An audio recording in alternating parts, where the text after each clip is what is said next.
menos cantidad de agua tenemos. Pero entre eso vamos a tener agua intracelular y el agua extracelular. Del agua extracelular, el líquido plasmático apenas representa el 7%, o sea, unos 3 litros. Y el líquido intersticial, el 28%, o sea, unos 11 litros. De todo el agua que tenemos, lo que podemos mover en la parte de ¿cómo se llama esto? Ya la acepté.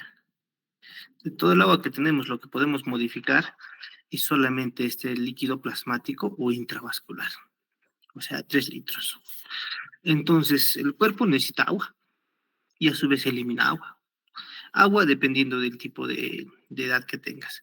Como pues necesitamos generalmente 100 ml por kilogramo peso cuando pesan hasta 10 kilos, de, de 11 a 20 kilos aproximadamente 1000 más 50 ml por cada kilogramo encima de 10, y un adulto de 30 a 50 miligramos por kilogramo kilo. También necesitamos otras cosas como sodio, potasio, calorías, indiferente. ¿Y dónde tenemos pérdidas? Normalmente no deberíamos tener una pérdida, pero cuando hay náuseas y vómitos hay pérdida. Cuando hay drenajes hay pérdida. Cuando hay disuria también hay pérdida. Melenas también hay pérdida. Como les he dicho, lo que nosotros necesitamos acá es... Ya está. Nosotros solamente venimos para que este se mantenga vivo. ¿Y quién es este? Este es el cerebro. El cerebro es a mí lo que me interesa que se mantenga vivo. ¿Por qué? Porque mientras el cerebro viva, todo el cuerpo va a funcionar. Si yo no tengo circulación que lleva todos estos nutrientes y el oxígeno hacia el corazón, esto no va a poder llevar al cerebro y prácticamente va a fallecer. Entonces nosotros, como en la primera clase les he dicho, que tenemos un tiempo de respuesta. Generalmente nuestro cuerpo puede mantenerse sin glucosa hasta por horas, pero sin oxígeno solamente puede aguantar hasta 4 minutos para hacer una vía anaerobia y hasta 10 minutos para que sea un daño neurológico irreversible. ¿Y quién es el encargado de llevar este oxígeno? La vía circulatoria. Ese es el encargado de llevar el oxígeno. Entonces, si mi corazón para, ya no hay oxígeno. Si mi pulmón se enferma, ya no hay oxígeno. Pero sobre todo, mi vía circulatoria es la encargada de llevar oxígeno. Algo que quiero que entiendan y que es interesante es que el término choque eh, o shock lo definimos como, antes se denominaba una hipotensión, pero no es ni hipotensión arterial, ni gasto cardíaco disminuido, sino es el choque es un estado de falla circulatoria. ¿Y qué significa esta falla circulatoria? Que no entra oxígeno hacia la célula. Hay menor aporte de oxígeno o hay mayor demanda de oxígeno, por lo cual este oxígeno no puede llegar por la vía circulatoria hasta la célula. Y esto se llama una disoxia celular o una hipoxemia celular, si quieren llamarla. Y como no hay oxígeno en la célula, ¿quién es el que sufre? La mitocondria. Y como la mitocondria sufre, no se produce ATP. Entonces, todo lo hacemos para que haya oxígeno y glucosa en el cerebro. Entonces, si no hay un buen flujo de sangre, eso va a producir una disoxia y una alteración. Entonces, para mí, el estado de choque es un estado de hipoperfusión tisular. Es una falla de la circulación o falla de la bomba o falla del volumen o falla de lo que ustedes quieran para poder satisfacer las demandas de mis tejidos, específicamente de mi célula, para poder producir oxígeno. Y cuando lleva o entrega oxígeno, este oxígeno se va a formar en ATP. Hay varios tipos de choque. Este cuadrito es un cuadrito bien interesante, me gusta. Acá podemos ver los los choques principales. Tenemos el shock, que es un desbalance entre el aporte y la demanda de oxígeno. ¿Hay menos aporte o hay mayor demanda? Imagínense que ustedes están en su casa. En su casa estamos felices. Entonces, ¿qué hacemos? Estamos lavando ropa en nuestra casa. Agarramos nuestro baldecito y juntamos nuestra agüita. Como estamos lavando un sábado, todo el mundo utiliza agua el sábado. Entonces, yo estoy lavando, utilizo mi agua, la lavo, tiendo mi ropa y vuelvo a abrir mi pileta. Y me doy cuenta que en mi pileta no hay agua. Y mi mamá me dice, ya no hay agua, ya, perfecto. Entonces, ¿qué es lo primero que hago cuando regrese el agua? Digo, no, ya se me ha ido el agua. Entonces, ya no saco un baldecito de agua, sino saco 3 o 4 baldecitos de agua. ¿Por qué? Porque yo sé que se puede volver a cortar el agua. Entonces, lo que yo estoy haciendo acá es aumentar la demanda del agua, que normalmente yo tenía un baldecito que utilizaba cada cierto tiempo, pero en este instante he utilizado 4 baldes. ¿Por qué? Porque no había. Entonces, es lo mismo que hace el tejido. Cuando no tiene un buen aporte, lo primero que hace es aumentar la demanda, porque él quiere almacenar. Entonces, hay varias formas de entender el shock. Bien puede ser por un aporte menor de oxígeno o por una demanda mayor. Ahora, ¿a qué nivel se lleva esto? Tenemos que entender que en el cuerpo tenemos dos cosas, un continente y un contenido. El continente es en ahí eh, el espacio que nosotros queremos determinar. Por ejemplo, acá tengo mi jarra de chicha y esta jarra es de 1 litro. Y tengo acá otra jarra de chicha y esta jarra de chicha es de 2 litros. Mi continente acá es de 1 litro y mi continente acá es de 2 litros. Mi contenido será la chicha que yo estoy echando acá. Quizás mi contenido quisiera echar 500 ml de chicha o medio litro. Va a ocupar a la mitad. ¿Está ocupado mi continente? No, tiene espacio de la mitad. Pero si esos 500 los echo acá solamente va a ocupar 1/4. Ahora, si yo traigo 1 litro de chicha, a mi continente va a llegar y lo va a llenar. Continente y contenido son iguales. Sin embargo, si este litro de chicha lo llevo a 2 litros, simplemente va a llenar la mitad. ¿Por qué para mí es esto tan importante? Porque mi continente es mayor a mi contenido. Y eso tenemos que verlo en este cuadro. Empecemos. El choque hipovolémico se denomina hipovolémico porque hay menos volumen del que debería haber. O sea, mi continente no ha cambiado. Mi continente sigue siendo 2 litros. Sin embargo, mi contenido se ha cambiado. Sea por causa, se ha perdido volumen. Entonces, de lo que yo debía tener acá mis 2 litros, he empezado a perder y ya tengo 1,5 litros. Entonces, mi choque hipovolémico es la pérdida de un volumen de sangre, porque es el plasma. Volumen puede ser de sangre, puede ser volumen de plasma o lo que ustedes deseen. Y este choque hipovolémico se va a dividir en un shock hipovolémico hemorrágico. Como su nombre dice, pérdida de sangre. Tengo una herida, pierdo sangre, shock hipovolémico hemorrágico. Puede ser un hemorrágico traumático, como los más comunes. Por ejemplo, el paciente que tengo ahorita en shock trauma es un paciente que ha sufrido un accidente de moto y ha perdido sangre por una fractura de cadera y un trauma abdominal. Pérdida de sangre, sí, choque hipovolémico, traumático hemorrágico. Pero la diferencia entre el traumático y el hemorrágico, el traumático, como su nombre dice, tiene que pasar un trauma, generalmente hechos de tránsito, caídas y demás. Sin embargo, los hemorrágicos puros puede ser el paciente que haya perdido sangre por otras vías, como melenas, hematuриas y demás.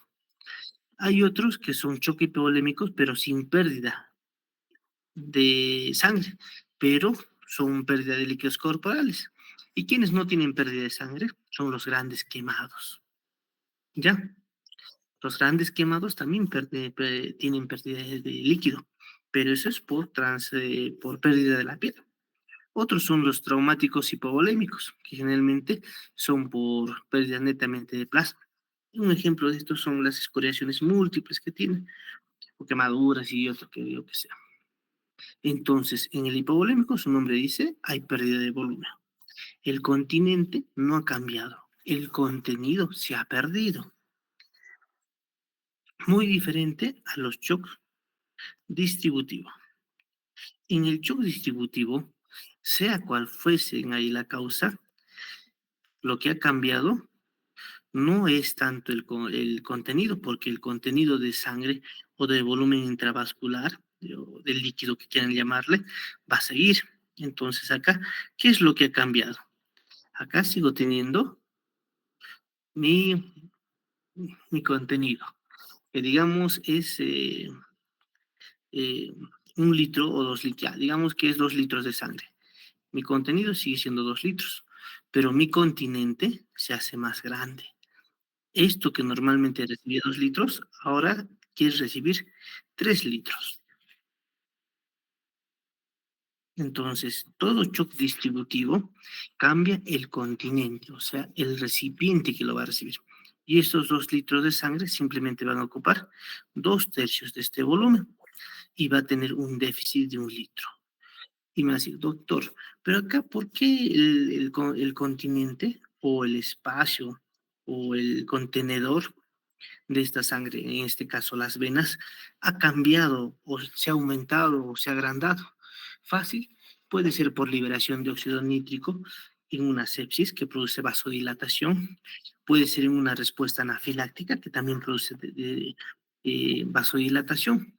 Sea cual sea, este continente o este frasco o estos vasos se van a ensanchar, por lo cual la sangre que esté en un inicio va a ser ineficiente porque no va a cumplir todo, no va a cumplir la necesidad de llevar los nutrientes y el oxígeno hasta el corazón, hasta los tejidos. ¿Cuál es el tratamiento para estos dos? El shock distributivo se puede dividir en un séptico propiamente dicho, o en un anafiláctico, o anafilectoide o netroigeroide, que es netamente el tono. El shock hipovolémico, como su nombre dice, pérdida de volumen, lo trato con lo que he perdido. Si fuera un gran quemado o unas quemaduras, lo trato con cloruro de sodio. Si fuera un hemorrágico, tanto traumático como no traumático, lo trato con sangre. Se da sangre y se recupera el volumen. Pierde líquidos, le doy líquidos y recuperamos el volumen. Sin embargo, en el shock séptico o en el shock anafiláctico, ya que el continente o el frasco se ha ensanchado, el tratamiento no solamente es dar líquido, porque ustedes habrán leído en las guías, por ejemplo, de la supervivencia de sepsis, desde el 2012, 16, 22 que vio, dice darle fluidoterapia. Ya acá tú puedes dar líquido para aumentar este espacio ficticio que se ha creado, pero solamente va a hacer que este continente se agrande más, porque tú le vas a dar y esto se va a agrandar más. Entonces vas a tener otro déficit y vas a seguir dando líquido. Acá el problema no es el volumen de líquido, el problema es la tonalidad vascular. Entonces tengo que dar algo para que aumente el tono vascular. Y ahí hablamos de los famosos vasopresores.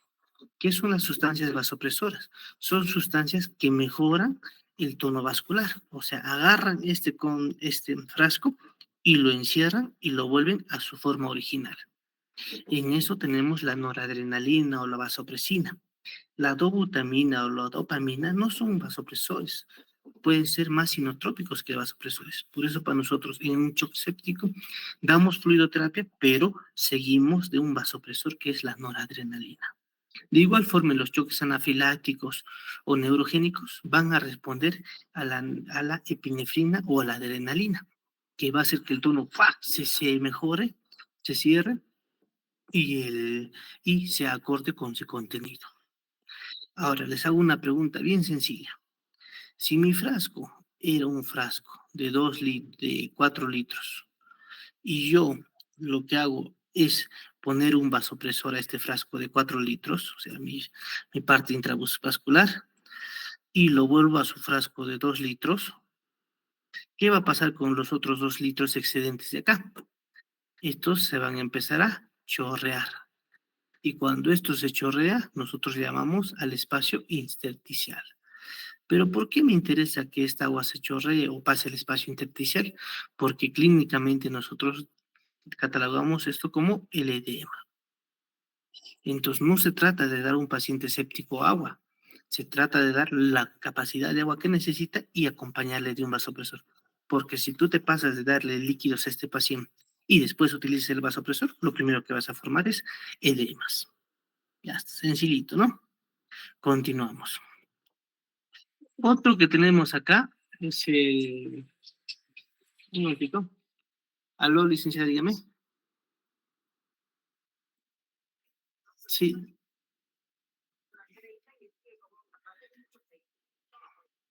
no, déjalo así. La idea es que entre, no le metas mucha nora. Ha venido con presiones bajas, lo que él necesita es sangre. ¿Qué te han dicho? ¿En allá le han hecho la talla vesical? Ya, no te desesperes. El paciente ha estado varias horas con esa hipotensión. Yo te diría hasta que déjalo, te diría en 20 la nora, no lo subes. ¿Por qué lo han subido tanto? Déjalo hasta donde está ahorita y manténlo ahí. Yo ahorita voy, ¿ya? Dame un rato. Ahorita me ha llamado mi enfermera indicando que mi paciente que está con un choque hipovolémico, que se le ha puesto unidades de sangre, que ha hecho un trauma de pelvis, que tiene un tercer espacio donde está necesitando sangre, tiene la presión arterial baja y la presión arterial media baja. Pero me dicen, yo sigo aumentando epinefrina, yo le digo, no le aumentes epinefrina, porque lo han subido de 2 cuando yo estaba hace una hora y ahorita está en 30. Significa que tiene más tendencia a consumir epinefrina. Pero ahí tenemos que hablar de la hipotensión permisiva en los pacientes con politraumatizados. ¿Qué significa? Que este paciente no va a responder fácilmente a los vasopresores y nosotros tenemos que darle una tolerancia de, de hipotensión permisiva, porque es mejor. No se trata de dar vasopresores para que la presión suba y mejore, no es así. Ya. Tenemos otros casos acá de los otros tipos de shock. El tipo de shock cardiogénico puede ser por alteración o falla en la bomba,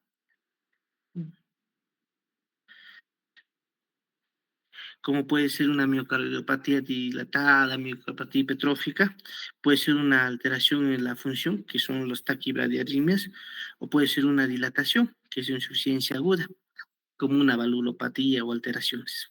Esto puede deberse a una insuficiencia aguda o una estenosis.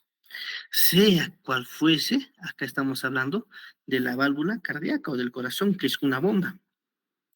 Entonces, si esto está con un infarto agudo de miocardio, hay segmentos que no funcionan.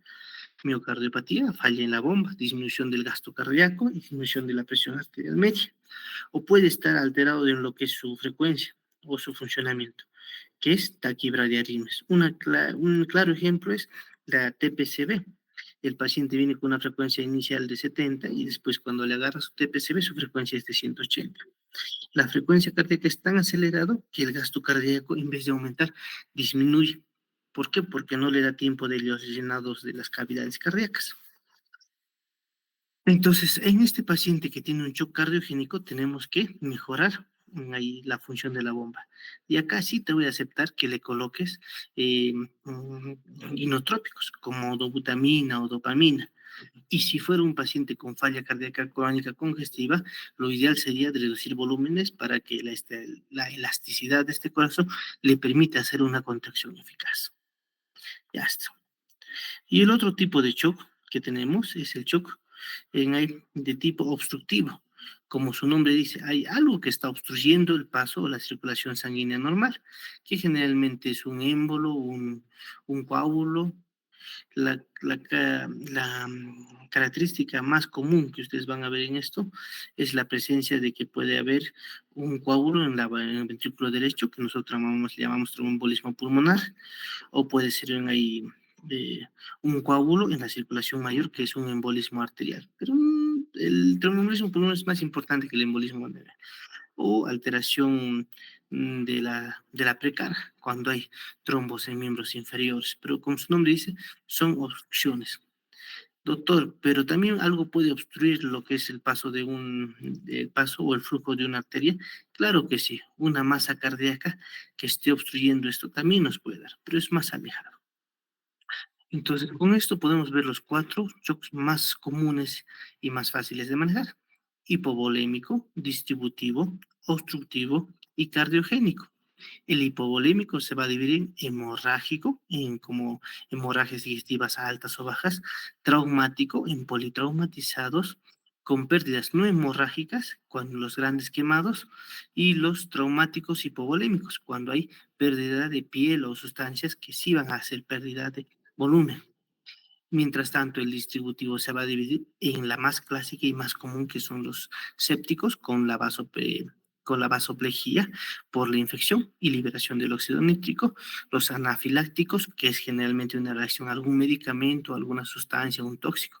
Anafilactoide se diferencia que es más que todo por los organismos vivos, y neurogénico cuando hay traumatismos vertebromedulares, que hay una vasoplegión secundaria a este traumatismo. Generalmente estos mueren, los neurogénicos, no van a encontrar mucho. Otros que vamos a tener van a ser los obstructivos, que como su nombre indica, que son de causas extracardíacas, tromboembolismo pulmonar determinada en un ventrículo derecho o determinada en la poscarga, una obstrucción arterial, y determinada en la precarga cuando hay trombosis venosa profunda en los miembros inferiores. Y la de causa cardiogénica, cuando son valvulopatías tanto como una insuficiencia como una estenosis que no deja un flujo común normal, cuando estamos alterando la función, que es un ataque o bradiarritmias, y cuando tenemos una falla de bomba en las miocardiopatías. Lo más común es infarto agudo de miocardio o insuficiencia cardíaca. Eso es lo más sencillo y lo más fácil para hacer. Entonces, yo debo saber que que, que mi shock es un desbalance entre el aporte y el consumo de oxígeno, por lo cual yo tengo que saber cuánto oxígeno lleva.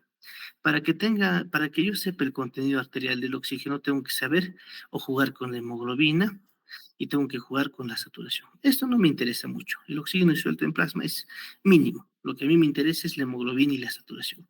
Si yo tengo una pérdida de hemoglobina, voy a tener un aporte deficiente de oxígeno. Y si yo tengo una hipoxemia, aunque tenga toda la hemoglobina, también el aporte va a ser deficiente. Ya está. Entonces, yo les digo, si mi paciente llega politraumatizado, como llegó ahora, con su herida en abdomen, pierna, con una pérdida abundante de sangre, ¿yo qué debo darle? Oxígeno, porque a mí me interesa que tenga un buen aporte de oxígeno a la célula, o sea que todo paciente en shock debe recibir oxígeno. El suministro de oxígeno se va a valer por el gasto cardíaco, o sea, la bomba, que está determinada por la frecuencia cardíaca y el volumen sistólico, que es prácticamente la bomba. Y este volumen sistólico está determinado por la precarga, la contractilidad y la poscarga. El contenido arterial de oxígeno también nos interesa, pero el gasto cardíaco es en este caso mucho más importante. Tenemos un aporte de oxígeno que viene hacia el tejido y acá tenemos un consumo de oxígeno. En un inicio del cuerpo no te va a pedir mucho oxígeno en aporte, no va a ser muy demandante. Sin embargo, mientras el tiempo pase de este paciente en choque, se va a volver más demandante, o sea, que va a pedir el doble o el triple de lo que normalmente pedía, porque va a empezar a entrar a un estrés. Y hay acá algo que quisiera enseñarles. ¿Dónde está? Volúmenes, pruebas. Esto. Yo tengo acá a don Pepito. Pepito tiene 18 años. Pepito se ha ido con su pareja, que es Rosita, y se han ido a un borde de un parapente. Entonces acá tenemos a Pepito y a Rosita en el borde del parapente. Entonces, ¿qué dice? ¿Nos lanzamos o no nos lanzamos? Rosita está al borde de lanzarse y Pepito no se quiere lanzar. Entonces, ¿qué hace Rosita? Rosita le agarra a Pepito su mano y se lanza. Y como ya Pepito le ha agarrado, simplemente Pepito y Rosita caen los dos. ¿Por qué para mí es importante que aprendan esto de Pepito y Rosita? Fácil, porque nosotros tenemos la macrocirculación antes de que se lance y la microcirculación después de que se lanza. Yo les pregunto, antes de que te lances, ¿puedes regresar a sentarte? Claro que sí. ¿Puedes regresar a tu auto? Claro que sí. ¿Puedes regresar a alejarte de ese borde? Claro que sí. Entonces, a mi macrocirculación, yo puedo darle fluidos, cualquier tipo de fluidos. Doctor, ¿puedo darle agua de mote? Dale agua de mote. ¿Puedo darle cloruro de sodio? Dale cloruro de sodio. ¿Puedo darle Ringer? Dale Ringer. ¿Puedo darle plasma fresco congelado? Dale. Mientras no salte, puedes darle lo que tú quieras. Sin embargo, cuando se altera la microcirculación, cuando el paciente ya salta, cuando Pepito y Rosita saltan, ¿puede volver a su auto? No. ¿Puede volver a retroceder? No.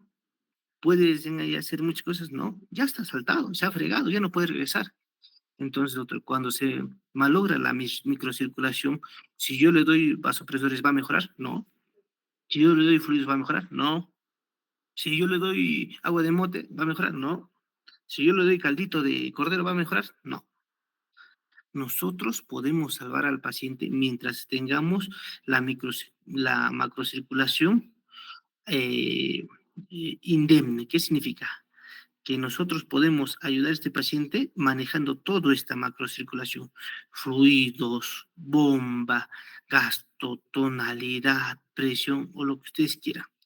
Pero cuando esta macrocirculación falla y falla la microcirculación, o sea, mi paciente ya tiene llenado capilar lento o ya empieza a tener en ahí piel marmoteada, le dé lo que le dé, el paciente va a morir. ¿Y por qué les digo eso? Porque muchas veces he visto en la práctica clínica que viene el doctor o los médicos y dicen, ya, este paciente tiene tanto, pero todo parece que está de que dale una oportunidad, dale fluidos más ya. Y al día siguiente ya ves que está chocado totalmente, ya no responde y le dice, "Ah, hay que darle fluidos, hay que darle vasopresores, hay que darle un ECMO". Tu paciente ya ha perdido. La macrocirculación se ha muerto, la microcirculación se ha comprometido. Hagas lo que tú hagas, tu paciente va a morir. Por eso nosotros decimos, si cuando hay la piel marmoteada, o sea, es puntos negros o mormorios, me indica que ese paciente, haga lo que haga, va a morir.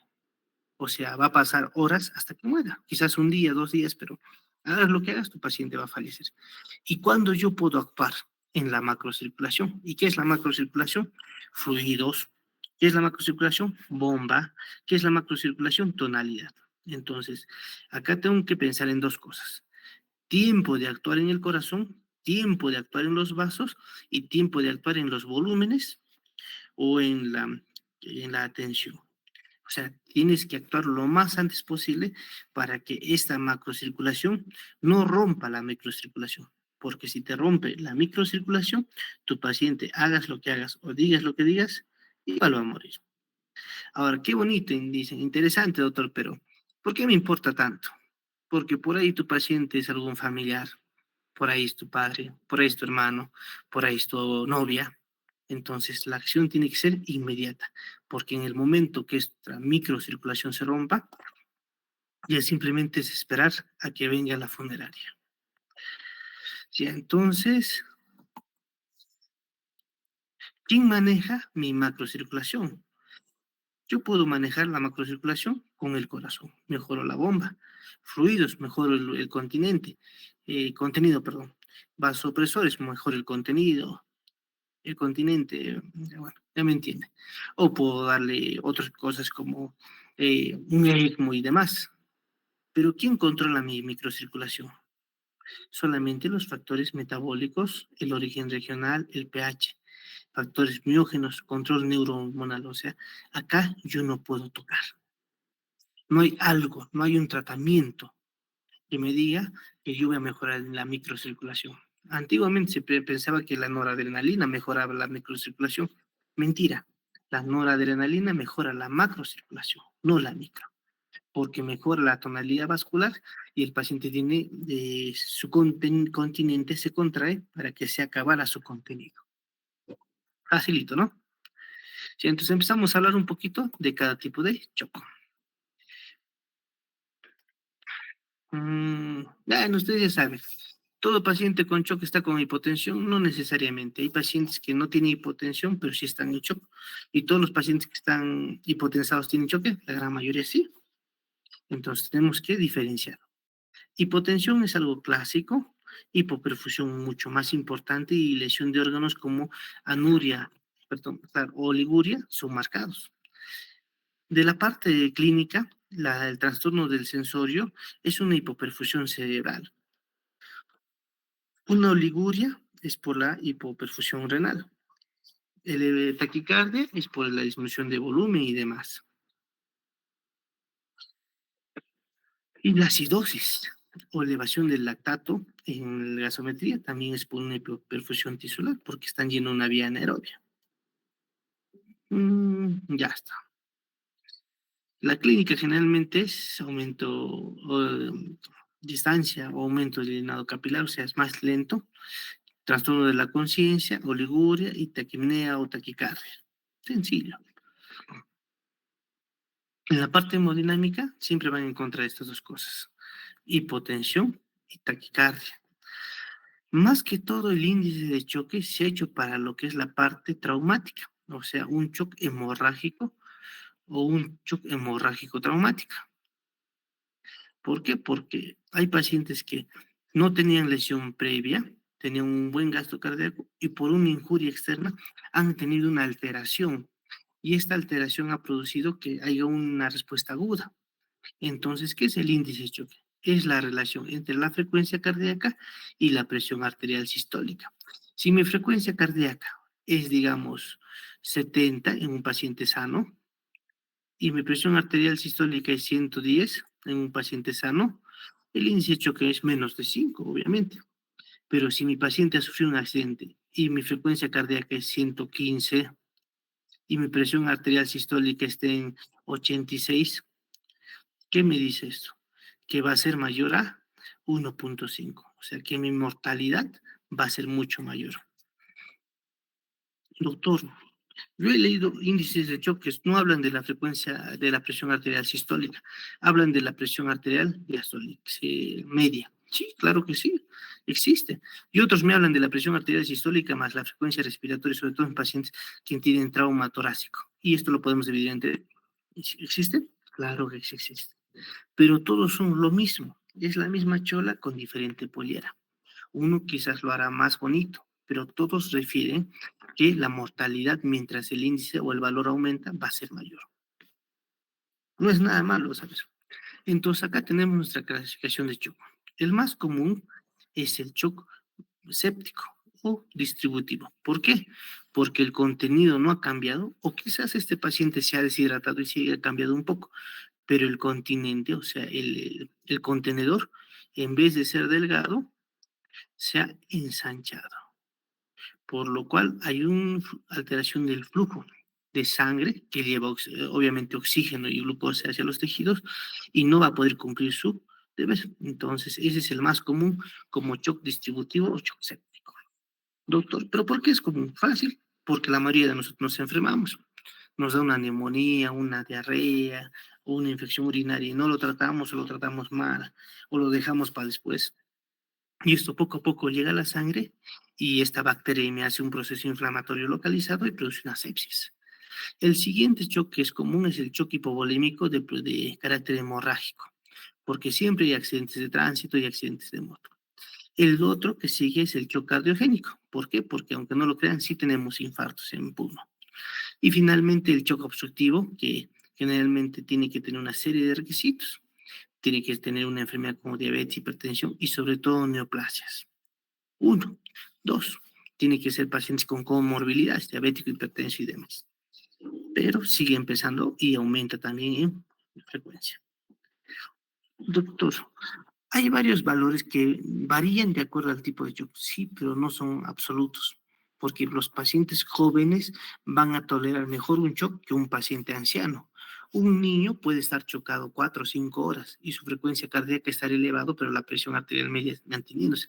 Mientras tanto, con la misma enfermedad, un abuelito te mantiene estado de shock apenas 20 minutos porque después se va a morir. ¿Por qué? Porque obviamente su músculo cardíaco apenas iba a responder. Entonces, esto es cierto.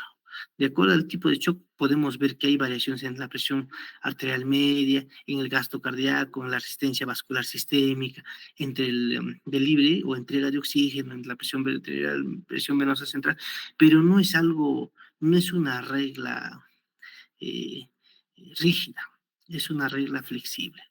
Por eso acá dice disminución o puede mantener, disminución y puede mantener, o aumentar y puede mantener. O sea que puedes tener algo que te pueda hacer confundir. El shock distributivo, como su nombre ha dicho, es la dilatación o vasodilatación del vaso, por lo cual el volumen sanguíneo puede ser igual o puede estar aumentado por una ligera deshidratación, pero a su vez el vaso se ha ensanchado. ¿Cómo tratamos esto? Con vasopresores. ¿Cuál es el vasopresor más clásico? La norepinefrina. Por eso yo les digo, a todos los pacientes chocados se debe empezar con norepinefrina. El choque hipovolémico, como su nombre dice, es la pérdida de volumen. Si pierde sangre, ¿qué le doy? Sangre. Si pierde agua, ¿qué le doy? Agua. Si pierde plasma, ¿qué le doy? Cloruro de sodio, ringe lactato, lo que tú quieras. El shock cardiogénico es falla de bomba, lo más común infarto agudo de miocardio. Las demás no son, generalmente mueren antes de que les diagnostiquen. Pero si hay falla de bomba, que si está infartado, ¿qué lo hago? Trombólisis, angioplastía. Doctor, y otra forma es el famoso ECMO. Doctor, ¿tenemos ECMO en Puno? No, hay ECMO en Lima, que es una circulación extracorpórea. El choque obstructivo puede ser por un émbolo o coágulo, o puede ser por una pericarditis o derrame pleural.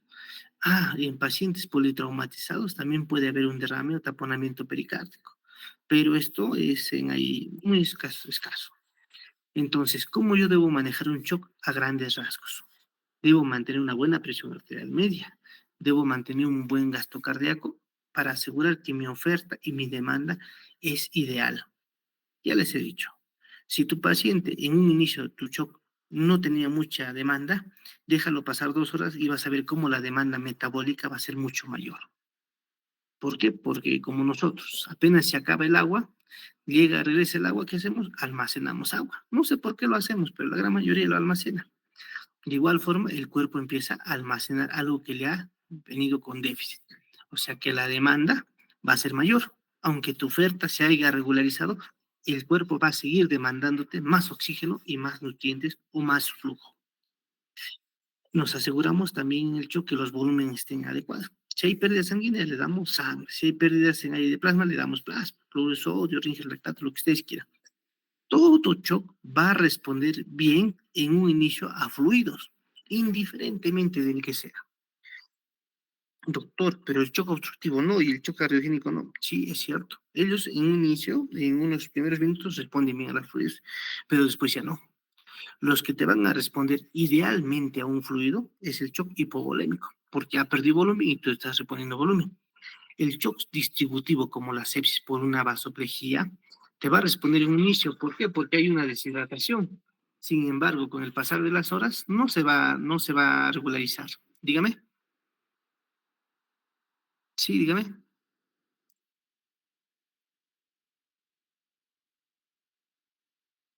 Ya, dígame.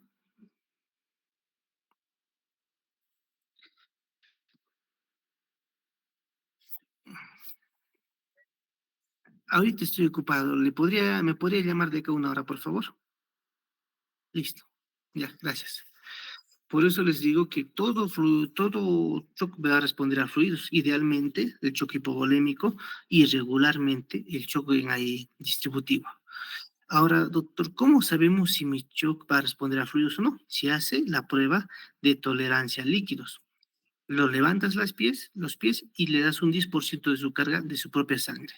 Esperamos un minuto, minuto y medio y vemos que la presión arterial media o la sistólica, aunque sea, haya aumentado en un 10%.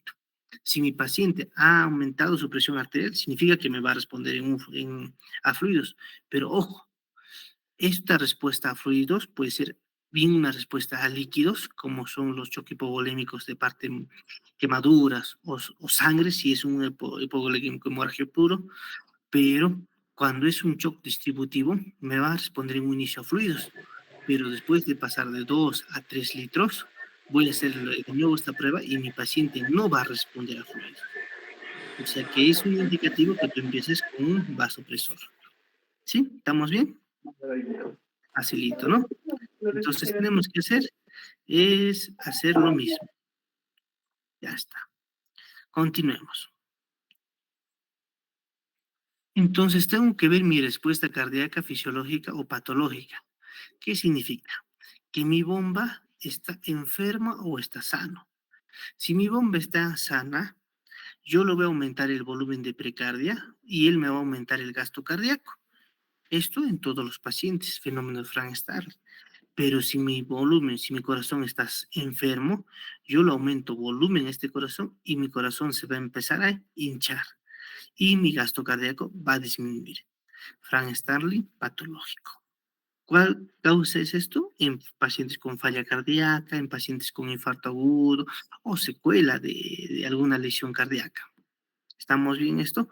Por eso para mí es importante mirar a mi paciente. Si mi paciente es un joven, le doy fluido sin ningún problema. Si mi paciente es un anciano que toma metformina, glibenclamida y furosemida, yo le digo, yo creo que mejor le ponemos diurético. ¿Pero cómo le va a poner diurético, doctor? Si su paciente está hipotenso, entonces le ponemos diurético en dosis bajas, mientras le empezamos a dar un inotrópico o un vasopresor. Y así es la forma de manejarlos. La variación del volumen sistólico es dar y llegar a esta zona objetiva. No darle menos ni darle de más, porque eso es malo. Darle este punto donde le va a ser beneficioso. Las guías de supervivencia de la sepsis hablan de 15 a 20 ml por cada kilogramo de peso. Entonces, si nosotros dividimos en un paciente de 70 kilos, debe ser aproximadamente entre 1000 a 1500, quizás 2000, dependiendo del peso del paciente. Lo que sí te puedo decir que tienes 2000 de líquido para poder jugar con tu paciente.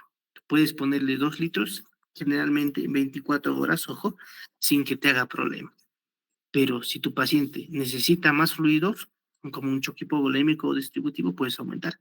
Pero si tu paciente es un paciente que tiene una alteración de la bomba, estos 2000 o 1500 que le vas a poner no va a alterar su ciclo. Si lo pasas en bolo continuo o goteo continuo, claro que sí, pero si lo pasas 24 horas, no vas a tener ningún problema. Los shock pueden ser de gasto cardíaco reducido o por una frecuencia cardíaca inadecuada, como una taquicardia o una bradicardia. Pueden tener un volumen sistólico reducido, como un fallo de llenado cardíaco o fallo de eyección o un volumen sanguíneo insuficiente. Los primeros 4 son shock cardiogénico, el volumen sanguíneo insuficiente, shock hipovolémico, puede ser traumático o no traumático, y restricciones periféricas totales disminuidas como la vasodilatación o shock distributivo, propiamente y gran mayor parte en la sepsis. Ustedes van a escuchar sepsis por todo sitio y tenemos todavía un capítulo solamente de sepsis. Entonces, ¿cómo se presenta? Fácil, hipotensión, hipoperfusión y oliguria. Bueno, esto no es para después. Y lo que les he dicho, es importante para mí actuar solamente en el macrocirculatorio, o sea, salvarlo a mi paciente solamente cuando pueda manejar el macrocirculatorio. Muchas veces nos han llamado a nosotros como área crítica para que lo manejemos cuando ya los internistas han fracasado y el microcirculatorio está alterado. Obviamente no le vamos a decir que no te vamos a aceptar porque tenemos que aceptarlo al paciente, pero ya sabemos que este paciente no va a responder o posiblemente fallezca. Los únicos pacientes que he visto que han respondido cuando su microcirculatorio está alterado son los niños, no más. Los niños tienen otra ciencia, pero los adultos en su gran mayoría fallecen. Por eso cuando hay piel mormateada, el paciente ya está con condena. Ya les he explicado esto, así que no hay problema. Mm, mm. Ya. Cuando nosotros hacemos un monitoreo hemodinámico, tenemos 2 tipos de monitoreos. Bueno, tenemos varios tipos, pero lo que me gusta enseñarles es estáticos y dinámicos. Estático es cuando le tomo la presión ese rato, le tomo la frecuencia cardíaca ese rato, le tomo la frecuencia respiratoria ese rato y le tomo la saturación ese rato. Solo tengo un valor estático, no más. No sé de acá a una hora si ha cambiado su presión arterial. Mientras tanto, los dinámicos son cuando estamos en monitores, porque puede tener una presión arterial no invasiva, pero que venga cada 5 minutos. O si quieres, puedes tener una línea arterial. La frecuencia cardíaca puede estar monitorización de la frecuencia cardíaca, o sea, tiene sus parchecitos y te dice cómo está su corazón. De igual forma, la respiratoria y la saturación. Y para ver si esto podemos ir invasivos, mínimamente invasivos o no invasivos. Los estáticos generalmente son los que no están invasivos, o sea, estos tomamos un rato. Mínimamente invasivos pueden ser los dinámicos, porque podemos colocar una línea arterial o podemos colocar parches en el tórax del paciente. Y los dinámicos propiamente son los invasivos. ¿Por qué? Porque puedo poner una línea arterial, un catéter Schwann-Ganz, puedo ponerle un marcapaso y demás. Entonces, de acuerdo a nuestro tipo de paciente y la necesidad es que decidimos si les hacemos estáticos, dinámicos, invasivos, no invasivos o mínimamente invasivos. Por ejemplo, al lado derecho tenemos un monitor básico, que es mínimamente invasivo. que podemos ver el pulso, la frecuencia cardíaca, la saturación. Y en el lado izquierdo tenemos otro monitor que es mucho más avanzado. Acá tenemos presión arterial media, frecuencia, saturación, resistencia vascular sistémica. O sea, este ya tiene más cosas. Tienes que colocar un catéter Chong-Gans o por lo menos un catéter venoso central para poder determinar. Hay muchas formas de poder medir el gasto cardíaco, porque ya es una forma de manejar el gasto cardíaco para determinar si tu paciente tiene buen aporte de oxígeno. Sí, es lo más cercano que tenemos. Por ejemplo, hay sistemas invasivos como la termodilución cardíaca, siempre con cateterismo de la arteria pulmonar, semi-invasivos con Doppler esofágico. He manejado Doppler esofágico, me encanta, pero el detalle es que si no lo colocas o se mueve el paciente, ya fregaste. Y los no invasivos es la ecografía. Y algo que me enorgullece es mi manejo con ecografía, porque cuando tú tienes un paciente, digamos, tengo mi paciente que está acá. Mi paciente tiene dos cosas, tiene corazón y tiene pulmones, ¿verdad? Todos los pacientes tienen corazón y pulmones. ¿Por qué? Porque ahí tenemos una circulación mayor y una circulación menor. Mi pulmón normalmente está lleno de aire y la ecografía ve aire, no ve aire. Cuando yo pongo mi transductor en el pulmón no debo ver nada. Sin embargo, cuando tengo muchos fluidos, el agua se empieza a llenar en el pulmón. Y si yo pongo mi transductor en el pulmón, voy a empezar a ver tejido hepatizado. Entonces, si yo veo algo, una imagen definida en mi pulmón, significa que mi pulmón está congestionada. ¿Te has pasado de fluidos? Claro que sí, te has pasado de fluidos. Yo puedo poner mi transductor en el corazón. Doctor, pero yo no sé calcular el gasto cardíaco, no me interesa. Lo único que tienes que ver es la contractibilidad cardíaca, porque la contractibilidad cardíaca te indica que no estés sufriendo un shock cardiogénico. Doctor, ¿solo contractibilidad cardíaca? Sí, y si puedes ver algún coágulo en la cavidad, con todo gusto, porque la presencia de un coágulo te indica que está un émbolo, sobre todo en la aurícula derecha o en el ventrículo derecho, tromboembolismo pulmonar. Otro fácil para determinar es la vena cava inferior, porque yo pongo mi transductor en la vena cava inferior y mientras el paciente respira, la vena se colapsa. Si mi vena se colapsa mucho, significa que le falta volumen. Y si mi vena no se colapsa, significa que tiene volumen adecuado o sobrecargado. Entonces, con estos tres exámenes sencillos de colocar un ecógrafo en los pulmones, si yo veo una imagen en los pulmones, está congestionado.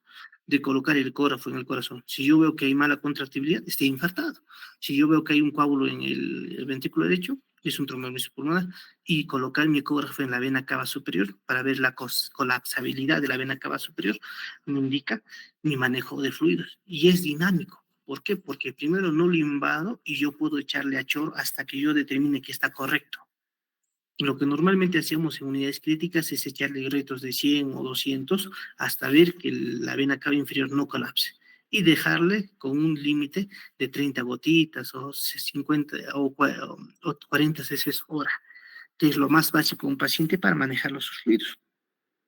Acá estamos viendo la prueba de elevación de piernas o elevación de miembros, que ya sabemos, tenemos que subir por lo menos en ahí unos 30 grados, esperar que se dé 10% de la sangre de las venas, de las piernas que suba al corazón y esperar que la presión arterial sistólica o la media mejore por lo menos un 10%. Ya les he explicado esto, patrones hemodinámicos asociados a principios principales partes de shock, no nos pasemos, no es todo esto. Y esto, bueno, es para que hagamos, esto ya les enseño a los que son ya especialistas, que es el índice cardíaco, cálculo, y la verdad que ustedes no necesitan esto, no, nunca lo van a ver. Entonces, ¿qué tipo de fluidos debo dar? De acuerdo a tu paciente, tienes que ver si le estás rescatando, que generalmente manejamos en emergencia, o estoy optimizando su deshidratación, o lo estoy destetando o estabilizando, o estoy retirando. Nosotros en emergencia casi todos vemos como rescate, porque todos vienen deshidratados, hipovolémicos, hipoxémicos, oligúricos. Entonces siempre damos rescate. Mientras no des más de 2 litros en 24 horas, está excelente. El detalle es qué pasa si tu paciente necesita. ¿Qué pacientes necesitan? Los hemorrágicos necesitan sangre. Los hipovolémicos como quemaduras necesitan líquidos y algún tipo de sepsis también necesita líquidos. Y después al día siguiente podemos optimizar, dar una fluidoterapia para evitar los edemas y sobre todo para mejorar el gasto cardíaco. Cuando ya está estable, ya empezamos a descalonar. Eso generalmente lo ven en hospitalización. Entonces, ¿cuál es mi idea de dar fluidoterapia agresiva? Porque a los que han hecho prácticas han visto que hemos dado una fluidoterapia agresiva en un paciente con diabetes. Es salvar vidas. Corregir el shock, aunque sea las primeras horas, nos dura la fluidoterapia minutos y vemos en todo tipo de shocks severos. Generalmente son bolos rápidos. Puede ser trauma mayor o séptico. Pero ojo, ya les he dicho, en los pacientes sépticos la fluidoterapia no lo es todo. Lo que tenemos que dar es vasopresores. Y no sé por qué muchos no dan vasopresores. Piensan que dando agua no van a mejorar. Tienes que dar vasopresor. La optimización ya son después de las siguientes horas, que puedes mejorar la estabilidad y todo lo demás. Y la estabilización y desescalación, ya, eso ya sale en el piso. Dale lo que tú quieras. No pasa nada. ¿Quién se beneficia de los fluidos en emergencia? El que se beneficia es el shock hipovolémico, porque ha perdido volumen y tiene mejor volumen. El siguiente que se beneficia es el shock distributivo. Los demás no se benefician tanto, pero el shock hipovolémico se beneficia sí o sí, y el shock distributivo se beneficia parcialmente, por lo menos las primeras horas. Después de las primeras horas ya no va a ser tributario. Acá tienes que ir a darle su vasopresor. ¿Y qué vasopresores conocemos? Norepinefrina. Ya esto no, ya. Es importante darle cristaloides o coloides, dependiendo de lo que tú quieras. Si tu paciente ha perdido líquidos, dale líquidos. Si tu paciente ha perdido sangre, dale sangre. Doctor, pero yo he visto que las obstetras en periferia, a todos los pacientes le ponen poligelina, gelofuscin, gelatinas. Bueno, sí, las obstetras les ponen a todos, ¿por qué? Porque son soluciones coloides que van a mantener una presión arterial media. Pero, ¿qué pasa si tu paciente empieza a hacer un H o una falla renal aguda? Si es una falla renal prerenal por volumen, el coloide lo que le va a producir es que el H sea más grave y después vamos a tener que hacer diálisis. Entonces, todo depende de cada tipo de paciente, no es algo. Y esto, la diferencia entre el macrocirculatorio y el microcirculatorio es la presencia de este glicocálix. Rompes este glicocálix, se fregó. Ya no puedes hacer más. Síndrome de la permeabilidad aumentada, eso es fácil. Cuando mi paciente tenía un continente ancho y le da su vasopresor y tiene ahora un continente estrecho y el exceso ha pasado al líquido intersticial. Por eso nosotros no podemos dar de más, porque este líquido a algún sitio tiene que ir alguno. Y este paciente te va a hacer edema intersticial, edema visceral, compresión vasopresora, mal retorno de hipertensión venosa. O sea, este paciente se te va a ir. Ahí está. Fases del shock séptico. La primera parte del shock séptico es una fase hiperdinamica, o sea que el proceso inflamatorio agudo te va a hacer que tengas el gasto cardíaco más aumentado. Después podemos dar los bolos de 30 ml en las 2, 3 primeras horas. Y la fase de flujo es cuando hay movilización del exceso de líquido en forma espontánea. ¿Qué significa? Que acá sí necesitas su vasopresor. Acá puedes darle un vasopresor, claro que sí, porque si le das un vasopresor, esta fase hiperdinamica, el cuerpo va a empezar a descansar y el corazón va a descansar, va a empezar a darle función al vasopresor. Pero si le das acá, el corazón y el cuerpo ya va a estar más cansado. Fluidos de descarga, fluidos de carga, fluidos de inicio, se da en minutos, cualquier cristaloide que tú quieras. Mantenimiento, lo que tú quieras, agregados con dextrosa, nutrientes, vitaminas y demás. Reemplazo, cuando quieres reemplazar una diarrea, ¿con qué lo vas a reemplazar?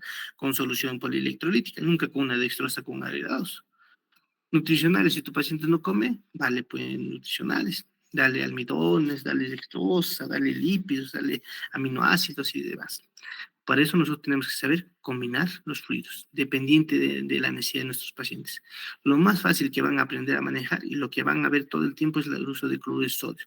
Pero el cloruro de sodio también produce un tipo de acidosis bien difícil de manejar. Pero eso es una complicación muy rara que quizás se haya visto un par de veces. La duración, de acuerdo a la necesidad que tenga. Eso sería todo para ustedes, muchachos. No sé si tienen alguna pregunta, duda, comentario. Creo que este tema está muy sencillito, no es difícil de hacer.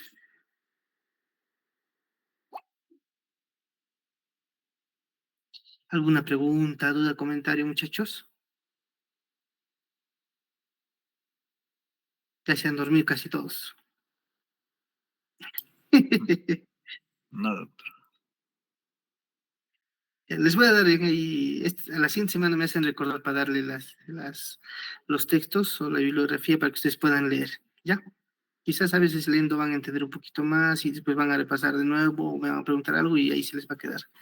Quizás los conceptos que yo manejo son un poquito más profundos o más descabellados, pero ya es más con la aplicación clínica, si se dan cuenta.